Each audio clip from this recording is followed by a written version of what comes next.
దేవుని నామానికి స్తోత్రాలు. మరి మీ అందరికీ నా వందనాలు.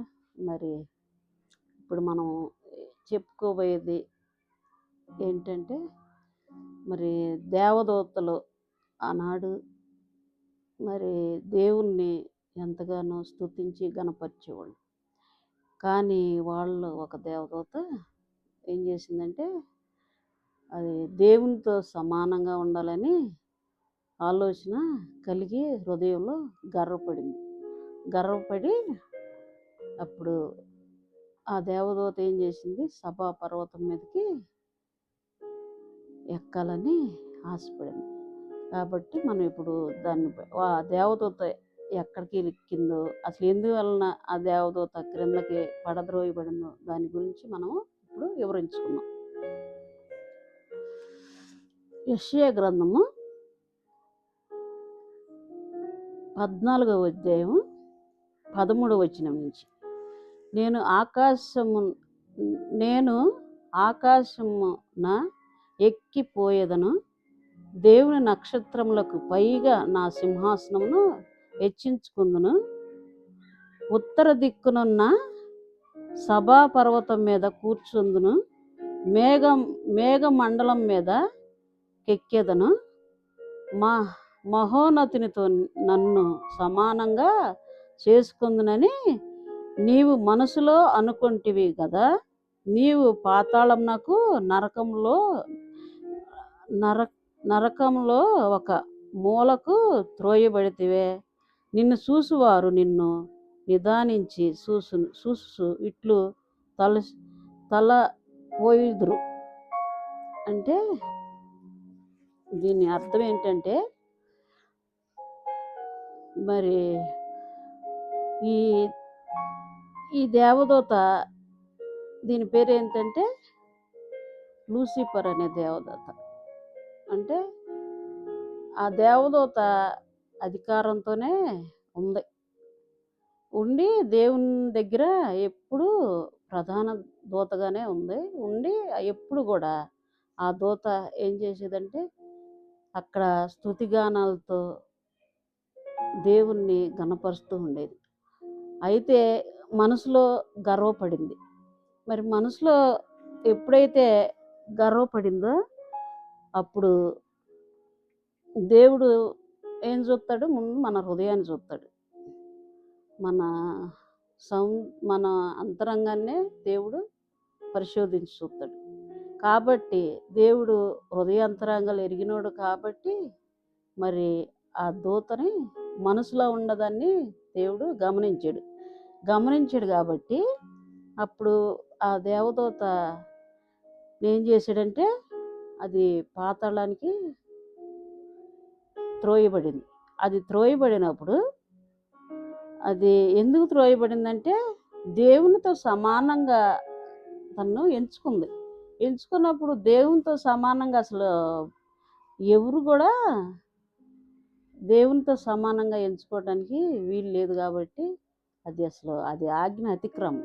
అదేంటంటే, ఆయన సృష్టికర్త, ఆయన మూలకర్త, ఆయన భూమి ఆకాశాన్ని కూడా సృష్టించిన ఆయన, భూజంతువుల్ని మరి అన్నిటిని సృష్టించిన ఆయన, మరి ఆయనతో కూడా నేను గొప్పదాన్ని ఎంచుకోవడం అంటే అది ఎంత దౌర్భాగ్యమైన స్థితిలోకి దిగజారిందో. ఆ దేవదూత దేవునికి కోపం వచ్చి భూమి మీదకి నెట్టేసినప్పుడు ఈ భూమి మీద ప్రతి ఒక్క అది మనుషుల్లో దూరి ఏం చేసిద్ది, అధికారం కోసం. మనం కూడా ఏం చేస్తామంటే, ఆ దురాత్మ మనలోకి వచ్చినప్పుడు మనుషులు సోటిస్తారు దానికి. అది సోటిపోతే మనుషుల్లోకి రాకుండా మనం ఈ భూమి మీద అల్లర్లు సృష్టించడానికైనా మరి ఈ భూమి మీద మరి మనల్ని దేనితో దాని మీద ఆశ పెడతానికి అది పూనుకొని ఉంటుంది ఎప్పుడు. అదే మనం మోసేది మరొక ఆత్మ. అంటే ఏరే ఆత్మ మనలో సాతానాత్మ నివాసం చేసిద్ది అనమాట. నివాసం చేసి మనకి లేనిపోయిన ఆలోచనలు, మనలో గర్వం, నాకేంది నాకన్నీ తెలుసు. భూమి మీద నాకంటే తెలిసినోళ్ళు లేరు. నాకంటే గొప్పోళ్ళు లేరు. నేనన్నీ తెలిసి నేను అన్నిట్లో గెలిచిందాన్ని అని ఒక గర్వం వచ్చిద్దనమాట. ఆ గర్వం ఏం చేసిద్దంటే ఈ భూమి మీద అధికారాన్ని శాసించాలని చూసిద్ది. అధికారాన్ని శాసించాలన్నప్పుడు దాని అధికారం భూమి మీద వరకే చలామణి చేయాలి మనిషిలోకి దూరి ఈ మనిషి రూపంలో ఆ మనిషి ఎంత తగ్గించుకున్నా కానీ దూరుకోదు. ఎందుకంటే దీనికి కొద్దిగా చోటు ఇచ్చాం కాబట్టి. అదేం చేసిద్దంటే అధికారం నాకు సరిపోలేదు అని ఎక్కువ పైగా ఆలోచించుకొని పైనుంచి కిందకి త్రోయబడింది. త్రోయబడిన సమయంలో మరి దేవుడు దాన్ని త్రోసివేసాడు. అది ఏం చేస్తుంది, మనుషుల్లో దూరి గలిబిలి చేసేస్తుంది. గలిబిలి చేసి ఎక్కడ చూసినా సరే అక్రమం, అన్యాయం, అధికారానికి కోసం కొట్లాడుకోవటం ఇట్టాగా మనుషుల హృదయాల్లోకి వచ్చి గలిబిలి చేసేస్తుంది. గలిబిలి చేసినప్పుడు అదేం చేసిద్ది, గర్వంగా ఉండదు. నాకేంటి అన్న గర్వం దానికి ఎక్కువగా ఉంటుంది లూసిఫర్ ఆత్మకి. ఆ గర్వం ఏం చేసిద్దంటే మనుషుల్ని ఎప్పుడు కూడా మనుషులకి ఒక ద్వేషాన్ని, ఒక కక్షని, ఒక అసూయని, భార్య మీద భర్తకి, భర్త మీద భార్యకి, బిడ్డల మీద తల్లులకి, తల్లుల మీద బిడ్డలకి అది గలిబిలి చేయటానికి చూసినప్పుడు మనం అది ఏ రీతిలో మన దగ్గరకు వస్తుందా అని ఆలోచించుకునే వాళ్ళైతే మౌనంగా దాని వైఖరిని చూసి వీళ్ళు మౌనులు అయిపోతారు.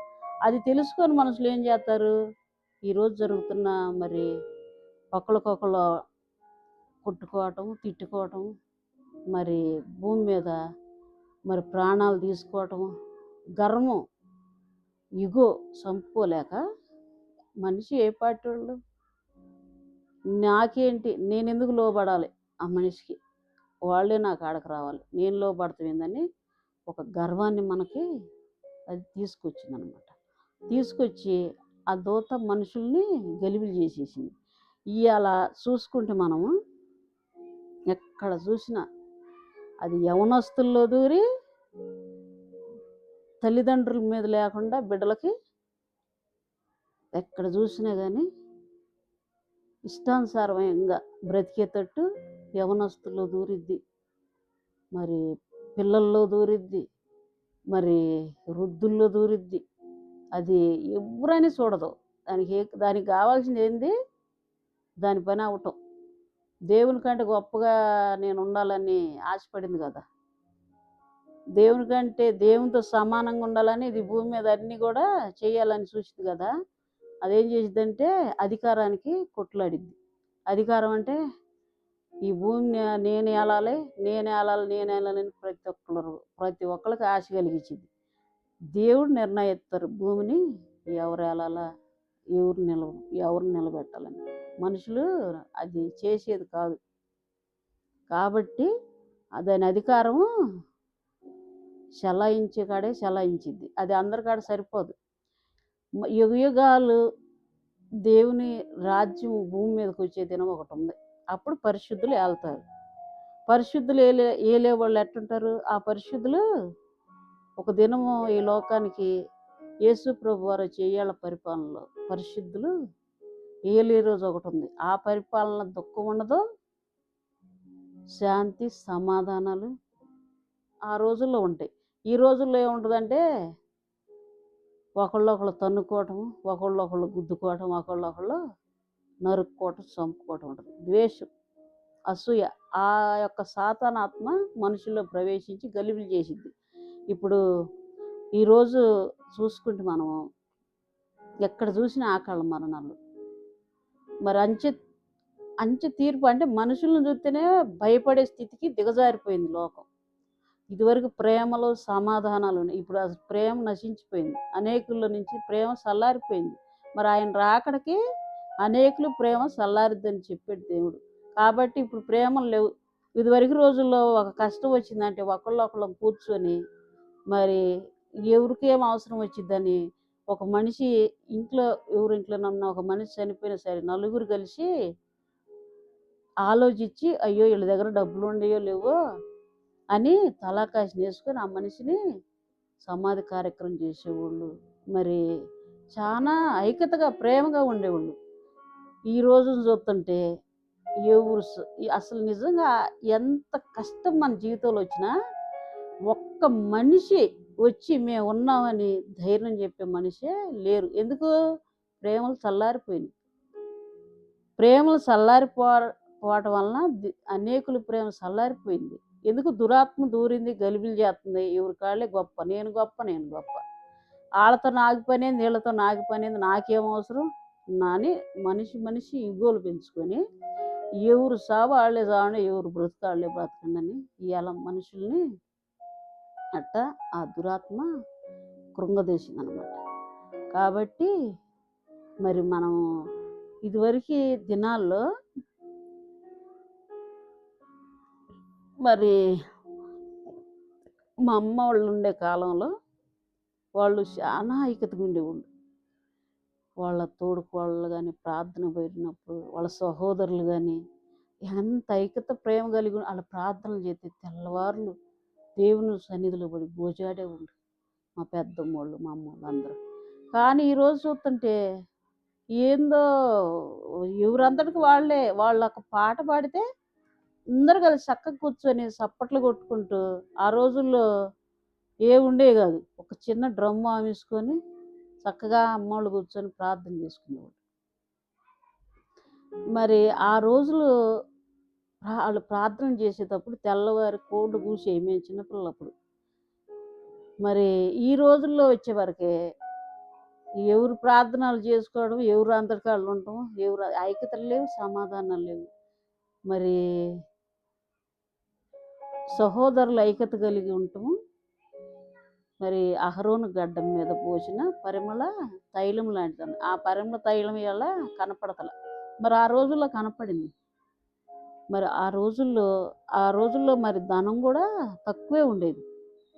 ఒకళ్ళొకళ్ళు ఆదరించుకునేవాళ్ళు, ఒకళ్ళొకళ్ళు ప్రేమించుకునేవాళ్ళు, ఒకళ్ళు వండుకున్న అన్నం ఒకళ్ళే వేసుకుని, ఒకళ్ళ కూర ఒకళ్ళు వేసుకుని. ఈరోజు కనీసం ఏమి దొరకటానికి కూడా అవకాశం లేదు. ఎందుకంటే ఎప్పుడు అప్పుడు వండుకొని తిని కడిగేసి పెట్టుకునే రోజులు అయిపోయినాయి అనమాట, వేడివేడిగా. అప్పుడు చక్కగా కొంచెం అన్నం కూడా పారేయటానికి కూడా దొరికేది కాదు. అన్నం తినడానికి కూడా మనిషి ఇప్పుడు అప్పట్లో ఒక్కొక్కరికి 5-6 పిల్లలు ఉండేవాళ్ళు. ఆ పిల్లలందరికి తలా ఒక ముద్ద తిని ఇంకా సరిపోద్దా లేదని ఆలోచించుకొని మళ్ళీ ఇప్పుడు అన్నం మిగిలించుకునేవాళ్ళు.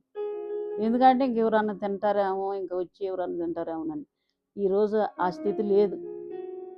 ఈరోజు వచ్చేవరకే ఎవరు తిండి వాళ్ళదే, ఎవరు బట్ట వాళ్ళదే, ఎవరు స్వార్థం వాళ్ళదే.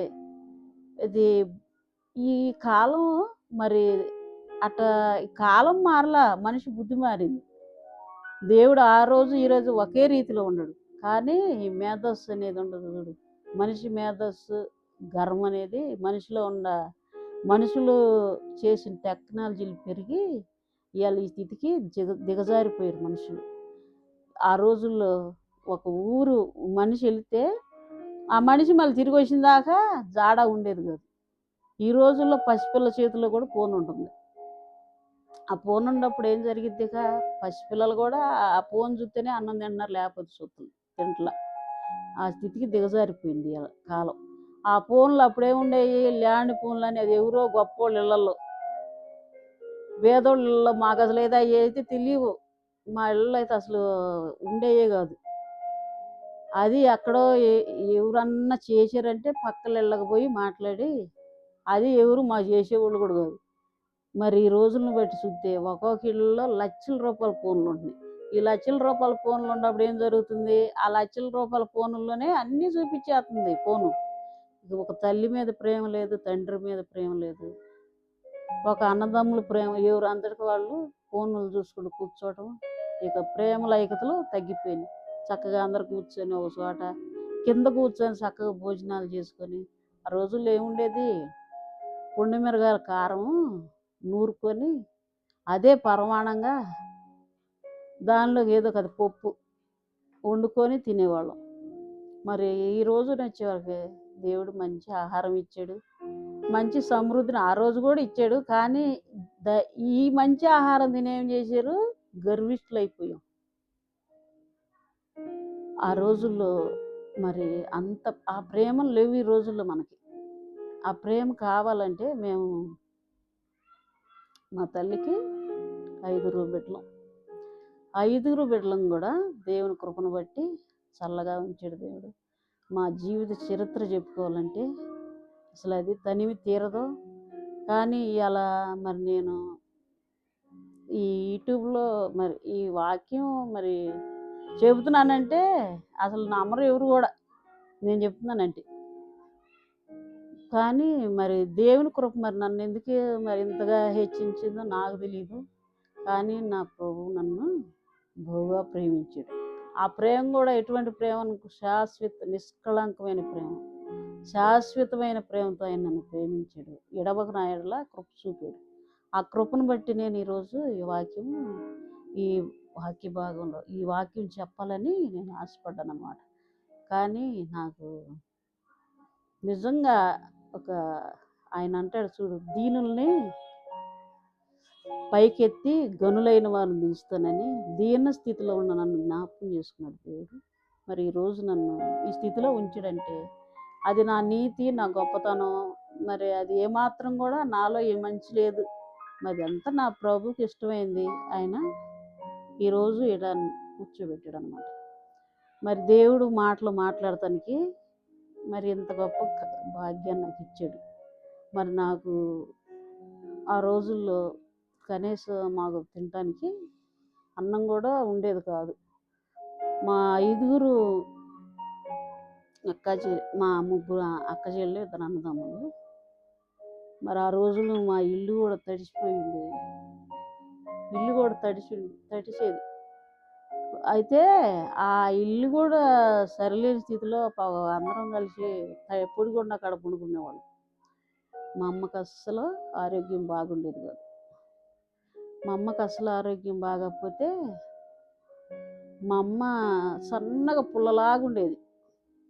పుల్లలాగుంటే మేము పని చేసుకొచ్చుకోవాలి, అన్నం తినాలి. మా నాన్న ఏదో కొంచెం అదే పని చేసేవాడు. కొంచెం ఆయన కూడా మరి భార్య సరిలేదని ఆలోచనలు పడి ఆయన వ్యసనాలు ఆయన మరి కొంచెం ఆయన కూడా ఆలోచించలేకపోయేవాడు, బాధపడేవాడు. మాకు అందరికీ ఏదో ఆయన తగ్గట్టు తెచ్చి అన్నం పెట్టాడు. మేము 7 సంవత్సరాల అప్పటి నుంచి కూడా పని చేసుకొని బ్రతికాం. కాబట్టి మరి మనం ఈరోజు ఏదో మనకి ఒక ముద్ద అన్నం దొరికిందని గర్వం అనేది మనల్ని లేనిదనుకో, మనం కూడా ఎవరిలాగా ఉంటాము? ఆ పడద్రోయబడిన దేవదూతలాగా ఉంటాను నేను కూడా. అందుకని అయ్యా ఆ స్థితి నాకొద్దు. నేను వినయం కలిగిన ఆత్మ కలిగి నీ మాట ఆనాడు నీ మాటను మోసుకొని దేవదూత ఎక్కడికి వచ్చిందయ్యా? గాబ్రియల్ అనే దేవదూత మరియ దగ్గరికి వచ్చి చక్కగా, అమ్మా నీకు ఒక శుభవచనం చెప్తానని యేసు ప్రభుని గూర్చిన వార్త ఆమె చెవున నువ్వు గర్భవతి అవుతావని చక్కగా గాబ్రియల్ అనే దూత ఎలాగ దేవుని మాటని ఆయన ఏర్పరచుకున్న మరి తల్లి దగ్గరికి వచ్చి ఎంత చక్కగా చెప్పిందో. మరి ఇప్పుడు మనం కూడా మన యేసయ్య మాటలో గాబ్రియల్ దూతలాగా మనం కూడా వినయం కలిగి ఉండాలి. కానీ ఈ లూసిఫర్ ఆత్మ అనేది మనలో వేలుబడి చేయకూడదు. అదేంటంటే గర్భానికి గుర్తు.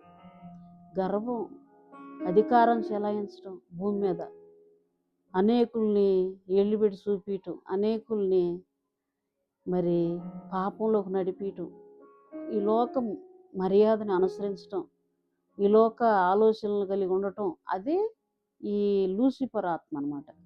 ఈ లూసిఫర్ ఆత్మకు మనం ఏమాత్రం కూడా చెవియకూడదు. ఆనాడు దేవుని మాటలు మోసుకొచ్చే గాబ్రియల్ దూతలాగా మనము ఉండాలి. ఆ దూతల్లో మనం ఉండాలంటే ఆ దూతల కంటే కూడా మనల్ని కొంచెమే తక్కువగా చేసేడు దేవుడు. కానీ దేవదూతలకు దేవదూతలుగా చేయనంత తెలియనంత కృప మనకి ఈ వాక్యాన్ని మనకు తెలియజేసాడు అనమాట. కానీ మనం ఏం చేయాలి?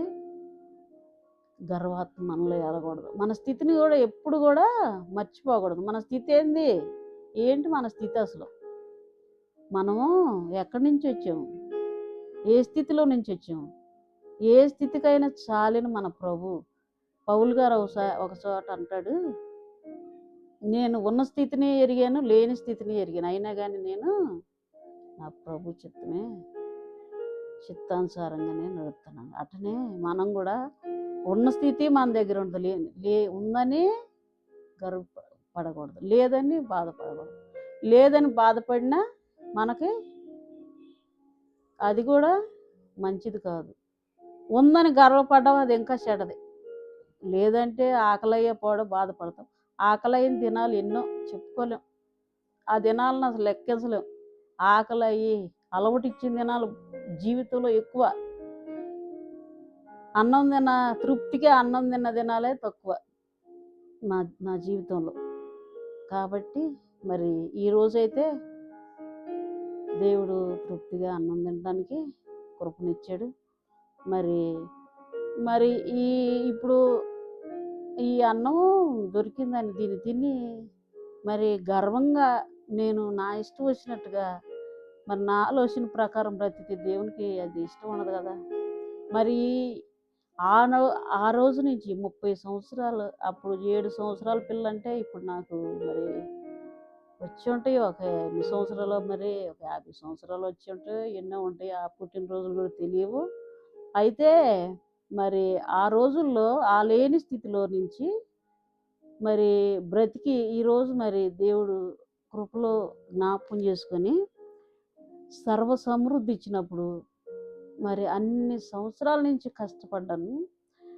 మరి ఇప్పుడు సమృద్ధి ఇచ్చాడని మరి నేను ఏం చేయాలి?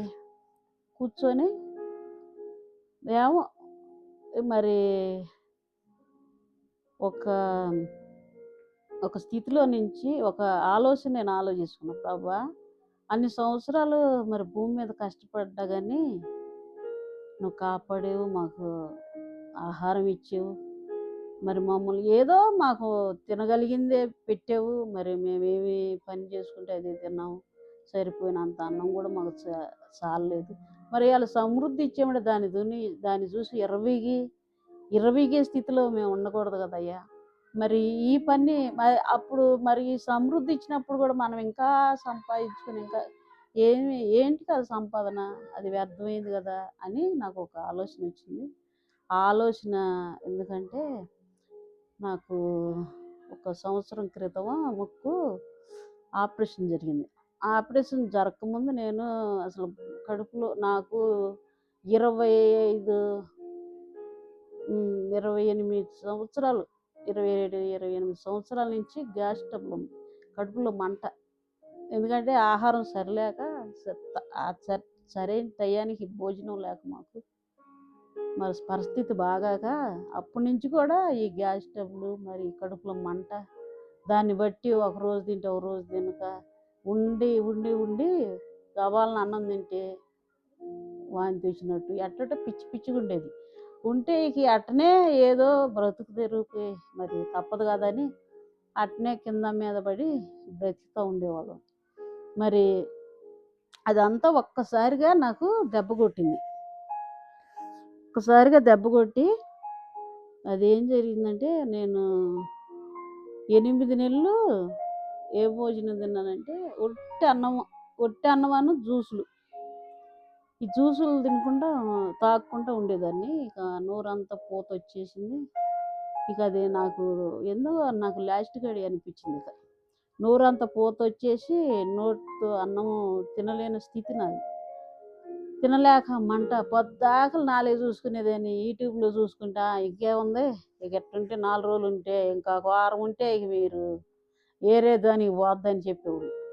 అయితే వామ్మో ఇదేందయ్యో నాకు ఎప్పుడు లేదు, ఎట్టొచ్చిందని, ఇక నాకు ఏదో జబ్బు వచ్చిందని కుంగిపోయి కలవరపడి టెన్షన్ పడి భయపడేదాన్ని.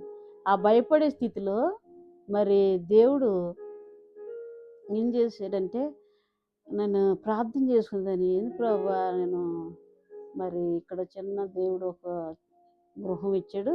ఆడ కూర్చొని నేను ప్రార్థనకు ఆ ఇల్లుని ఉంచుకున్నాను. ఆ ఇంట్లో కూర్చొని అయ్యా నేను ఇంకా ప్రార్థన చేసుకునేదాన్ని, దైవజనులు వచ్చేవాళ్ళు ప్రార్థన చేసేవాళ్ళు, పాపం ఇప్పుడు దూరం అయిపోయి రావట్లేదు. అయితే నేను ప్రార్థన చేసుకుంటూ ఉండేదాన్ని. నేను నా నాలుక ఉంటుందో లేదో కూడా నాకు నమ్మకం లేదు. నాలుక అంతా పూసిపోయింది.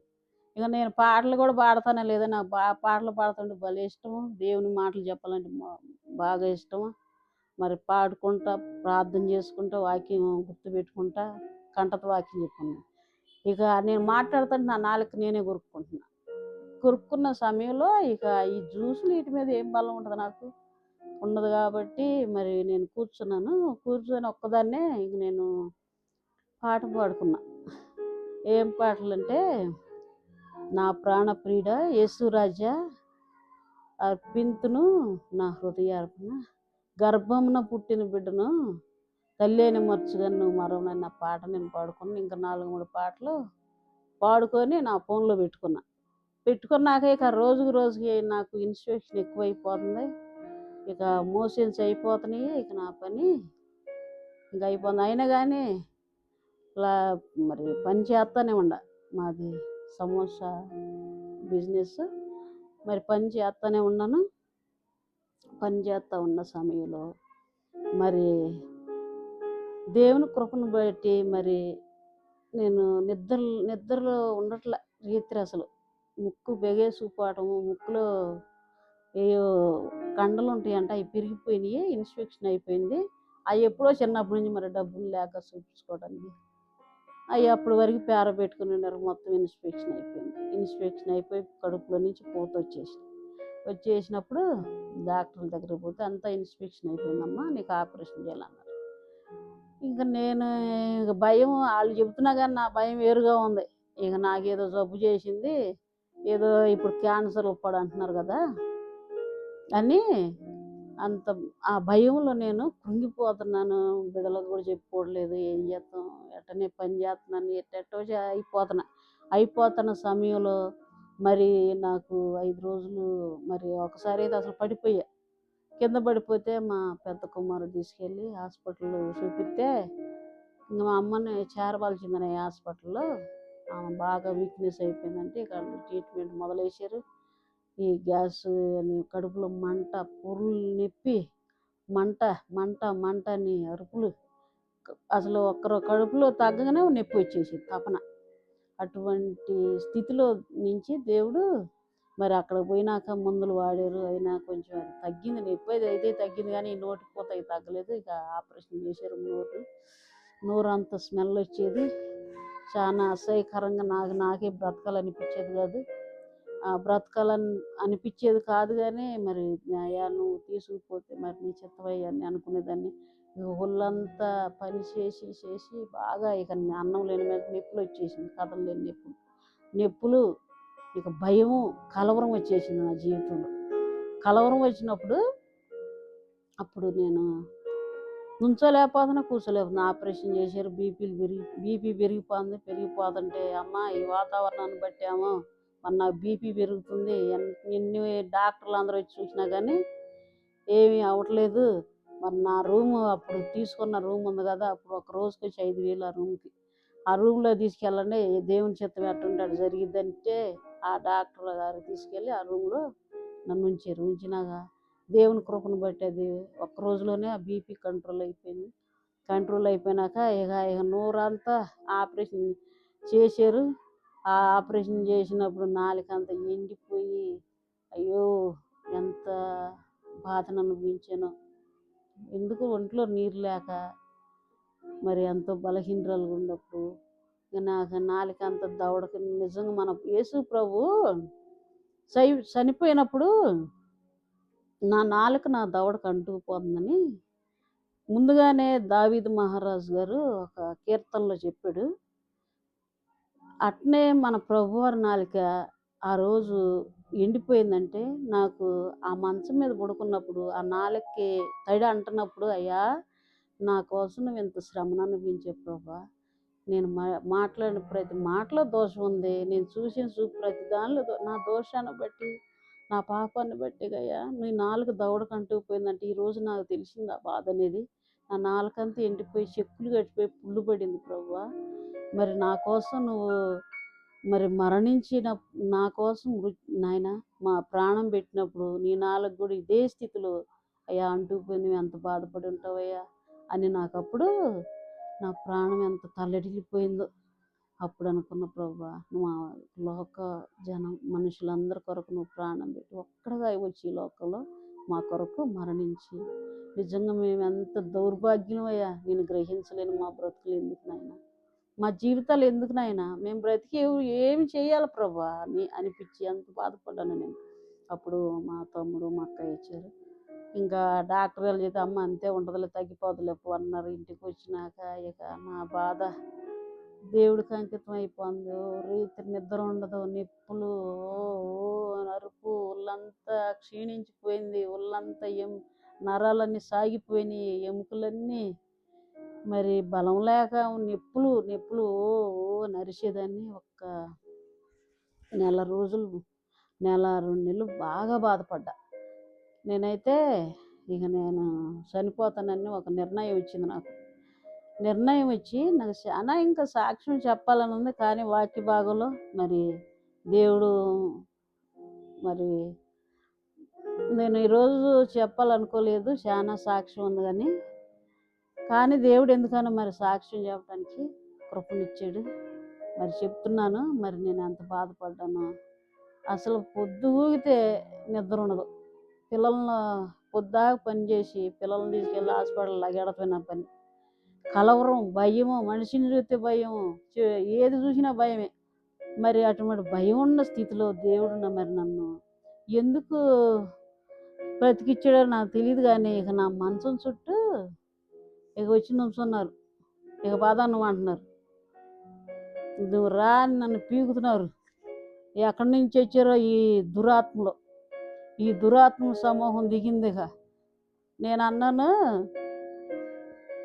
మీరు ఎందుకు వచ్చారు నా దగ్గరికి, మీకు ఎవరు ఇచ్చారు ఆ అధికారం, అసలు మీరు రావటం ఏందని అడిగి. మోషని తీసుకుపోవడానికి చనిపోతే దేవదూతలు వచ్చారు, మీరు పిలిచి నేను ఎందుకు వస్తాను, నా ప్రభువు దేవదూతలు పంపిస్తే నేను వస్తాను ఎప్పుడు, నేను రానని ఆ భయంలో కూడా ఆ దురాత్మలు గద్దిచ్చా. మరి ఎందుకో దేవుడు ఆ సమయాన నాకు ఆ వాక్ని పంపించాడు. మరి ఆ మాట అనగానే అయి నన్ను విడిచి వెళ్ళిపోయిన సమయంలో మరి నేను ఇంకా భయంగా ఉంటుంది. నుంచోలేకపోతున్నా, కూర్చోపోతున్నా, పై ప్రాణం భయం, ఊపిరి తీసిన భయం, ఊపిరి పీల్చుకున్న భయమే, పైకన్నా భయమే. ఆ భయంలో దేవుడే మరి ఒకరోజు నేను కిందకి వెళ్ళి కూర్చున్నాను. పిల్లల సమోసాలు దొడుతుంది, నేను కూడా పోయి కూర్చున్న సమయంలో ఇక అబ్బాయి ఆడన్నా అది హాస్పిటల్లో సైకాలజిస్ట్ హాస్పిటల్ ఉందని చూడు, నాకైతే నేను ఇక బతకను, ఇక నా పని అయిపోయింది, ఇల్లు గల్లాంటి కూడా అంది. ఏందిరా ఇట్ట అయిపోతున్నావు, రోజు గడ్డ దిగిపోతుంది, ఎందుకు భయం, నీకు ఎందుకు భయపడుతున్నావు అసలు, అమ్మ నా భయం పడుతుంది, నేను భయం పడుతున్నాను బాగా, నేను కలవరపడుతున్నాను అని నేను చెప్పినాక హాస్పిటల్ ఉంది ఏడన్నా ఉందో చూడంటే మా అబ్బాయి ఏం చేశాడంటే, అమ్మ పలానా చోట ఉందంటే సరే నేను పదాన్ని పోయినాక ఏం జరిగిందంటే అక్కడ డాక్టర్ గారు ఉన్నప్పుడు ఆమె పోగానే పోయి, అమ్మ ఇక నేను పోతా ఒకటి అనుకున్న ప్రభా, మరి నేను హాస్పిటల్ వెళ్తున్నాను, అక్కడ మటుకు నువ్వు ఉండాలి, నన్ను మరి నువ్వు నాకు ఒక అవకాశం ఇవ్వాలనుకుంటున్నానయ్యా, ఇప్పుడు వరకు నేను చాలా శ్రమలు అనుభవించాను, మరి చాలా కష్టపడ్డాను, చిన్న అవకాశం నాకు నువ్వు ఇచ్చావనుకో, ఇప్పుడు మనుషులు నువ్వు నీ జ్ఞానాన్ని బట్టే కదయ్యా డాక్టర్లు అయినా చేసేది, ఆమెలో ఉన్న నాతో మాట్లాడేది. శివర్ హాస్పిటల్లో పిచ్చిదానిలాగా అన్ని హాస్పిటల్ తిరిగి వచ్చాను, దీనికి ముందే లేదన్నారు భయానికి, మరి కాబట్టి నువ్వు ఒక మాట సెలవు ప్రభా, మరి నేను ప్రకటించాలనుకుంటున్నాను, ఈ ఒక్క అవకాశం నాకు ఎన్నో ఇచ్చేవని చెప్పినప్పుడు ఆ డాక్టర్ గారు ఏంటమ్మా అంటే, భయపడిపోనమ్మా, ఈ భయం ఇప్పుడేందమ్మా నీకు, ఎప్పటి నుంచే ఉంది కదా, ఈ భయం ఇప్పుడు కొత్తగా వచ్చింది, పెద్దానికి భయపడతావు. అవునమ్మా నేను భయపడతాను, నా జీవితం అంత భయమేనమ్మా, మరి నేను భయపడుతున్నానమ్మా బాగా. ఇక నువ్వు కానీ నిన్ను చూడకపోతే నేను ఈ క్షణము నేను చచ్చిపోతానమ్మా. ఇక నువ్వు నన్ను చూడకపోతే మరి నేను తట్టుకోలేకపోతున్నాను. నిద్ర లేదు, నిద్రపోయి 5-6 నెలలు అయింది. అసలే నేను నిద్ర లేకుండా ఉండేదాన్ని, అందుట్లో ఇప్పుడు అసలు లేదు. ఇక 5-6 నెలల నుంచి నాకు నిద్ర పట్టలేదమ్మా అంటే ఆమె ఏం చేసిందంటే, సరేనమ్మా భయపడబోకు, నేను మందులు ఇస్తాను, నీకు బాగా వీక్నెస్ అయిపోయేలే అని ఆమె ఏం చేసిందంటే సైకాలజిస్ట్ నాకు మందులు ఇచ్చింది. మందులు ఇచ్చి వాడి ఒక వారానికి రమ్మని. అవి వేసుకుంటే నాకేందో కడుపులో తిప్పడం, ఒకటి వేసుకుంటే బాగాల, మళ్ళీ అవి కూడా అరగట్ల, గ్యాస్ బిళ్ళలు అరగట్ల, ఏ బిళ్ళ వేసుకున్నా అరగట్ల కడుపులో. అరగపోయే సమయంలో మా ఆంటీ వాళ్ళు ప్రార్థనకి వెళ్తుంటే ఇక్కడున్న ఆంటీ వాళ్ళు వాళ్ళ అమ్మడి పడి, నేను ఏ ఊరంటే అది పిడుగురాళ్ళ నరసరావుపేట, వాళ్ళ అమ్మడి పడి, అమ్మ నేను బ్రతకలేనమ్మా, మీరు వచ్చేవారు కూడా నేను చచ్చిపోతే ప్రార్థనలో చచ్చిపోతానమ్మా, వాళ్ళ అమ్మడి పడిపోయా. వాళ్ళ అమ్మడి పడిపోతే అబ్బాయి బాగా మంచిగా దైవం వాక్యం చెప్పారు. ఆ వాక్యం వింట, ఆ వాక్యం విన్నాను చెప్పి ధైర్యం కూడా తర్వాత మళ్ళీ మొదలవుతుంది. మరి అక్కడ అందరు నిద్రలు పోతున్నారు, నేను ఒక్కదాన్నే పడుకొని ఉండను అక్కడ. ఇక అసలు నిద్ర పట్టకుండా అందరూ ఆకున్నట్టు నిద్ర, నేను ఎడుతున్నాను చూసి, ప్రభా అందరు నిద్రపోతున్నారు అయ్యా, నాకేందా ఈ శిక్ష, నేను పడి చనిపోతానయ్యా, నన్ను తీసుకెళ్ళయ్యా, నన్ను నాకు ఒక అవకాశం ఇస్తే నీ కోసం పోతాను అంటున్నాగా అయ్యా. ఆ డాక్టర్ బిళ్ళలు ఇచ్చినా కానీ తగ్గలేదుగా ప్రభా, ఏందయ్యా అని, ఏదన్నా ఉంటే బాగుండి, నేను చచ్చిపోదాం ఏడన్నా బడి అనిపిస్తుంది. అంత గుండె టపా టపా కొట్టుకుంటుంది. అందరూ ఏమైనా ఆకున్నట్టు నిద్రపోతున్నారు. నిద్రపోతుంటే అందరూ చూసి నేను ఏడుతున్నా, అయ్యో అని కలవరపడిపోయి టెన్షన్ అటు తిరగటం ఇటు తిరగటం, అంతులేని టెన్షన్ వచ్చింది. అప్పుడు మళ్ళీ పిచ్చిదానిలాగా పోయి ఒక సంకలో చిన్న కవర్ ఒకటి పెట్టుకొని, ఆ కవర్ పెట్టుకొని పోతే మళ్ళీ ఇక రెండో రోజు మీటింగ్ అయిపోయింది, వచ్చేసినాక తగ్గకపోతే మళ్ళీ పోయాం డాక్టర్ దగ్గరికి. పోతే ఏందమ్మంటే, అమ్మ నేను ఇంకా మళ్ళీ మార్చిస్తానని అప్పుడు ఆమె ట్యాబ్లెట్లు ఇచ్చింది నాకు. ట్యాబ్లెట్లు ఇస్తే అవి వేసుకున్నాక కమ్మన్న చిన్న ముక్క వేసుకుంది. నేను ఆ చిన్న ముక్క వేసుకుంటేనే సగం సగం వేసుకోమ్మను, ఆ సగం సగం ముక్కలు వేసుకుంటే కమ్మని నిద్ర పట్టింది. అయ్యో ఏంది ఒకరోజు ధైర్యంగా ఉంది, మళ్ళీ రెండో రోజు వేసుకున్నాం, మూడో రోజు అట్ట ఒక వారం వేసుకున్నారు. దేవుని దయ వల్ల కొద్దిగా అది నాకు వెనకాడినప్పుడు అప్పుడు అనుకున్నాను, ప్రభా నువ్వు నన్ను బ్రతికించావు. మరి ఎందుకంటే నేను ఇంకా కొన్ని నీ కోసం నేను చేయాల్సి ఉన్నాయి కాబట్టి నేను నీ కోసం బ్రతకాలని ఆశపడుతున్నాను. నాకు ఇంక కొంచెం ధైర్యం ఇచ్చేవంటయ్యా, నీ సాక్షిగా నేను బ్రతుకుతాను. మరి నేను ఇళ్ళమ్మటి పోయి సువార్త చెప్తాను, మరి ఎట్టయినా కానీ నేను నీ కోసం బ్రతుకుతానయ్యా, లేకపోతే నేను యూట్యూబ్లోనైనా చెప్తాను ప్రభా అనుకున్నప్పుడు దేవుడు నాకు ఆరోగ్యం ఇచ్చాడు. మరి ఇప్పుడు కూడా నేను మందులు వేసుకుంటానే ఉంటాను. బాగా దెబ్బతిన్నాను. పని 7 సంవత్సరాల పిల్లప్పటి నుంచి నేను పని చేస్తూనే ఉన్నాను. నేను ఊరికి కూర్చున్న ఒక రోజు ఆదివారం ఉండేదాన్ని, ఆదివారం కూడా నాకు పని ఉండేది, ఉండేది. ఇంకా గొప్ప సాక్ష్యం ఉంది, నేను చెప్తాను. మరి ఉండేది, మరి దేవుని చిత్తం, మరి ప్రభు నన్ను ఈ రీతిలో వాడుకోవాలని ఆశించడాము. బాగా పనిచేసేదాన్ని, బాగా పనిచేసి నన్ను ఒక దెబ్బకి అట్ట దేవుడు కింద పడేసినట్టు వేసి అసలు బతుకు మీద భయం పుట్టిపోయింది నాకు. ఆ భయాన్ని దేవుడు ఈరోజు కొంచెం నాకు తగ్గించాడు కాబట్టి ఈరోజు నేను ఈ వాక్యం చెప్దామని నేను తీర్మానం చేసుకున్నా. మరి దేవుడు మరి నా తీర్మానాన్ని స్థిరపరచాలని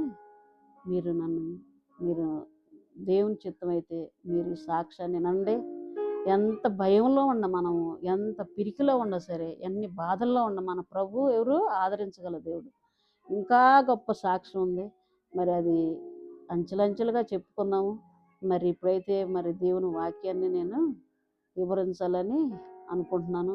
ఆ సాక్ష్యం మరి నిజంగా నన్ను ఎంతోమంది, అమ్మ నువ్వు సాక్ష్యం చెప్పాలమ్మ, నువ్వు సాక్ష్యం చెప్పాలని కొన్ని వేల మంది నన్ను అడిగారు. నేను ఎప్పటికైనా చెప్తానమ్మా, దేవుడు భూమి మీద నాకు ఆయుషిస్తే అని చెప్తానని చెప్పాను. మరి అప్పుడంటే మరి సాక్ష్యం చెప్పడానికైనా దేనికైనా కానీ ఒక సమయం దేవుడు ఇస్తాడు మనకి. ఈరోజు అయితే నాకు సమయం ఏమిచ్చాడు, ఫుల్గా ఇచ్చాడు. అసలు ఫుల్గా అంటే ఇక నా జీవితం నేను బ్రతికిన అన్నాలు ఇక ఆయన కోసం బ్రతకడానికి ఇచ్చాడు. నేను అన్నాలు పోతున్నా నాకు తెలియదు, మరి దేవుని చిత్తం. నేనైతే మాత్రం నాకు 3 బిడ్డలు ఉన్నా సరే 3 బిడ్డలను కూడా దేవుడే చూసుకుంటాడని దేవునికి అప్పచెప్పాను. అయ్యా నేను చనిపోయి ఉంటే నాకంటే నేను చిన్న పిల్లలు అప్పుడు చనిపోయిన వాళ్ళు ఉన్నారు, అదే స్థితి నాకు వచ్చింది, అప్పుడు నువ్వు నన్ను బ్రతికించావు. మరి ఇంకా పెద్దోళ్ళు అయిపోయారు, మరి ఇప్పుడు కూడా నీ కోసం నేను బ్రతకపోతే నేను బ్రతికుండా సరే మృతురాల్ని. ఈ సమయం మరి ఇదంతా నేను బ్రతుకు తినాలని నీకు అప్పగించుకుంటున్నాను అయ్యని దేవుని కృపలో మరి ఆయన కవిగిల్లో దాచిపెట్టి ఆ శ్రమ నుండి నన్ను విడిపించాడు. నా రోతప్ప జీవితాన్ని అంతా వదిలేసి నా మురికితనాన్ని, నా చీదరతనాన్ని, నా సితికిని బ్రతుకునంత దేవుడు తీసేయాలా దేవుడు ఈ స్థితిలో ఉంచాడు. దేవుడు ఈ స్థితిలో ఉంచాడంటే ఎంత కృప అంటే, మురికితనం అంటే లేకుండా మరీ దరిద్ర స్థితి. ఆ దరిద్ర స్థితి చెప్తే ఎవరు బతకలేదాం అనుకుంటా. నేను ఆ స్థితిని మరొక సమయంలో చెప్పుకుందాము. మరి దేవుని చిత్తం అయితే ఇంకొకసారి మనము చెప్పుకుందాము. కాబట్టి ఈ సాక్ష్యం మరి ఇప్పుడు ఈ దేవదూత ఎలాగైతే గర్విష్ఠురాలుగా ఉందో, మరి ఈ లూసిఫర్ ఆత్మ మనలో ఉండకుండా మనం ఎవరు ఆత్మ కలిగి ఉండాలి? మనము గాబ్రియల్ అనే దూత ఆత్మ కలిగి ఉండాలి. కాబట్టి ఆ దూత ఆత్మ కలిగి ఉంటేనే ఇప్పుడు దేవుని సన్నిధిలో మనము లోబడటానికి, మరి ఇటువంటి మార్గాలను ఎన్నుకోవటానికి దేవుడు మన కృపనిస్తాడు. కాబట్టి అందరం కలిసి ఈ మార్గాల్లో మనం నడుచుకోవాలని, మరి ఈ చిన్న వాక్యాన్ని దేవుడు దీవించునుగాక. ఈ సాక్ష్యాన్ని, ఈ వాక్యాన్ని ఇంతటితో నేను ముగిస్తున్నాను. దేవుడి పరిశుద్ధ వాక్యం దీవించునుగాక. ఆమేన్.